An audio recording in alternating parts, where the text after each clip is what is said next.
안녕하세요. 직장맘 10년차 올리브 오은미입니다. 요새 제 주변 지인들 사이에 가장 핫한 주제 두 가지는 바로 여름 휴가와 금융투자 소득세, 금투세입니다. 금투세가 뭐냐 하실 수 있는데 아주 간단하게만 한번 설명을 드려보겠습니다. 여러분들이 어떤 투자 상품에 투자를 하시고 매매 차익을 얻으시잖아요. 그러면 그 매매 차익에 대해서 국내 주식의 경우 5천만 원, 그리고 해외 주식이나 기타 금융상품 같은 경우에 250만 원이 넘을 경우에 그 초과분에 대해서 세금을 부과하겠다는 건데요. 이 초과분이 3억이 안 될 경우에는 22%, 그리고 3억을 초과하게 될 경우에는 27.5%라는 세금이 붙게 되는 게 이 금융투자 소득세의 골자입니다. 5천만 원 기본 공제면 금액이 꽤 크죠. 그래서 저는 이거 투자 많이 하시는 분들이랑 상관이 있지 나랑은 크게 상관이 없겠네 라고 생각을 했었는데, 알고 보니 이 금융투자 소득이 연말정산 인적공제에 영향을 주더라고요. 실제로 제 주변에서도 이 이슈를 물어보시면서 어떻게 해야 되는지 걱정하시는 분들이 상당히 많습니다. 그래서 오늘은 한번 이 이야기를 주제로 다뤄보고자 합니다. 연말정산 인적공제 이야기부터 한번 간단하게 다시 짚고 넘어가 볼까요? 인적공제는 연말정산을 해야 하는 어떤 직장인이나 자영업자 입장에서 그 세금을 비교적 크게 덜 수 있는 대표적인 항목입니다. 생계를 지원하고 있는 20세 이하 자녀나 60세 이상 본인의 부모님 혹은 배우자의 부모님 등을 부양가족으로 등재할 수 있는데, 그러면 우선 첫 번째로 한 명당 150만 원씩 소득공제를 받으실 수 있습니다. 그런데 이게 다가 아니라 여기에 두 번째로 부양가족이 70세 이상 고령이면 100만 원, 큰 수술을 받았거나 장애가 있다는 판정을 받을 경우에 200만 원이 추가로 공제가 가능합니다. 그리고 세 번째, 7세 이상의 자녀인 경우에는 자동으로 자녀 세액공제도 받으실 수가 있습니다. 이렇게 공제받을 수 있는 덩어리가 크기 때문에 연말정산 시에 부양가족을 등록하게 되면 세금 혜택이 상당히 크다고 볼 수 있는데요. 그런데 금투세가 그러면 이 부양가족 등록이랑 대체 무슨 상관이냐 하실 텐데요. 상관이 있습니다. 바로 부양가족으로 등록을 하기 위해서는 앞서 말씀드렸던 나이 조건 외에 연간 소득 금액이 100만 원 이하여야 한다는 소득 조건이 붙기 때문입니다.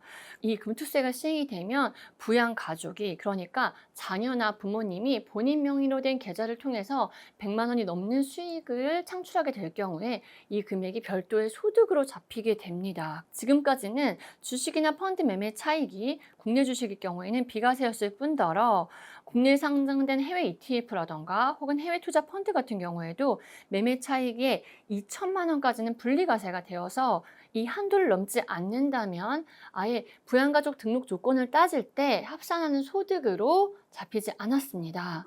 그런데 금융투자소득세가 도입이 되면 100만 원 초과 금융소득에 대해서는 이게 별도의 소득으로 잡히기 때문에 부양가족 인적 공제의 조건인 연소득 금액 100만 원에 걸리게 되는 거죠.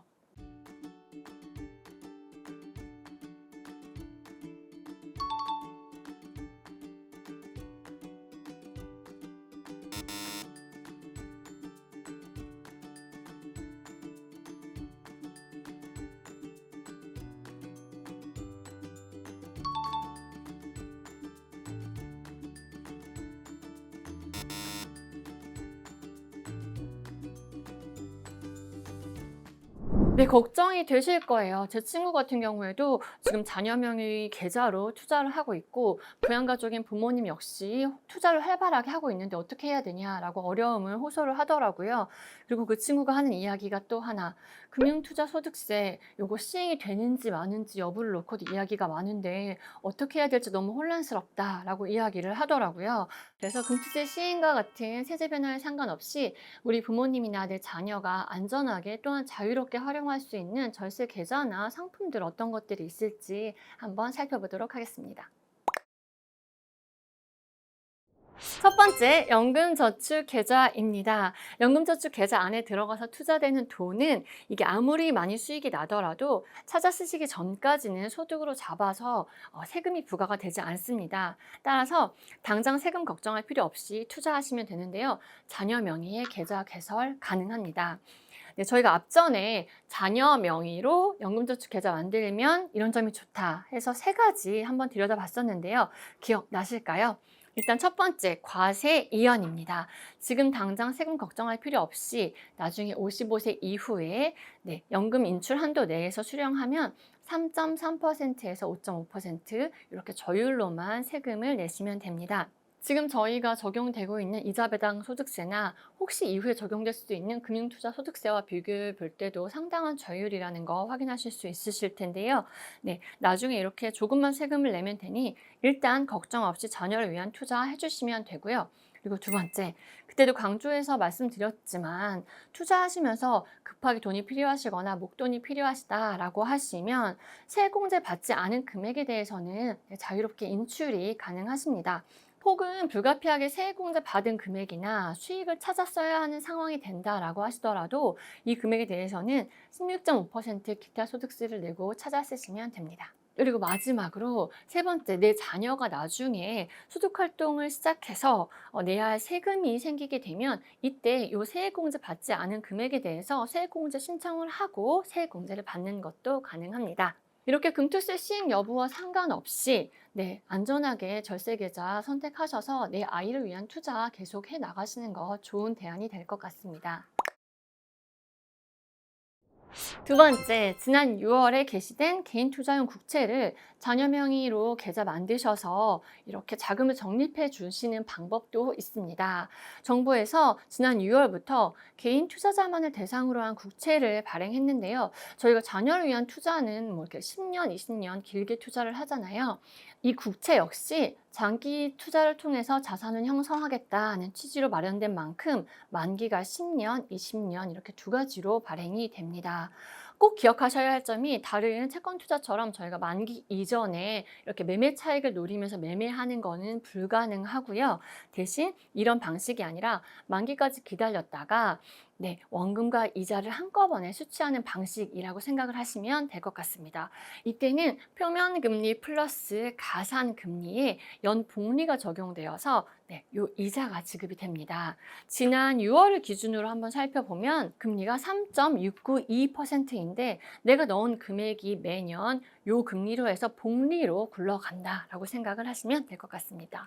제가 살짝 계산을 해보니까 10년 정도 넣으면 세 전후로 44% 정도 수익이 나오더라고요. 이게 1,000만 원을 넣으면 10년 뒤에 1,440만 원 정도를 찾을 수 있다라고 생각을 하시면 될 것 같습니다.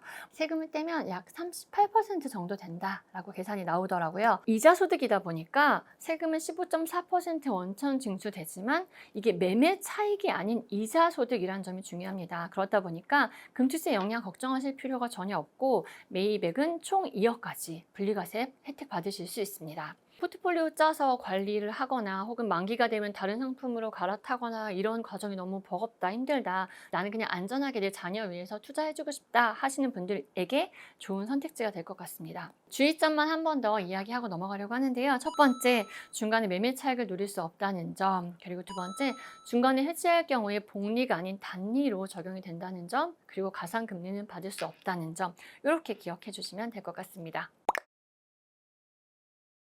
세 번째, 60세 이상 되시는 저희 부양가족, 저희 부모님들은 ISA 계좌 생각해 보실 수 있을 것 같습니다. 저희가 부양가족이 20세 이하 자녀만 있는 건 아니잖아요. 요새 60세 이상 부모님들도 보니까 주식 투자라던가 ETF 펀드 투자 굉장히 활발하게 하시더라고요. 그런데 저희가 뭐 아버님 금투세 시행되면 투자 수익 100만 원 넘을 경우에 부양가족 등재가 안 된대요. 멈춰주세요. 이렇게 말씀을 드릴 수 있는 건 아니잖아요.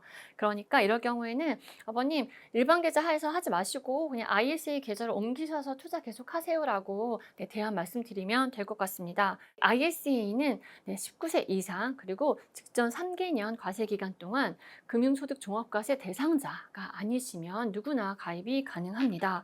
저희 부모님들은 당연히 19세 이상이실 거라 가입이 가능하고요. 만기 설정은 자유롭되 저희 최소 가입 기간은 3년입니다. 이 3년 동안 이 계좌 만드셔서 안에서 뭐 주식 투자도 하시고 뭐 채권, ETF, 펀드 투자 자유롭게 하시면 되고요. 납입 한도 같은 경우에는 연간 2천만 원씩 5년 하면 1억까지 납입이 가능합니다.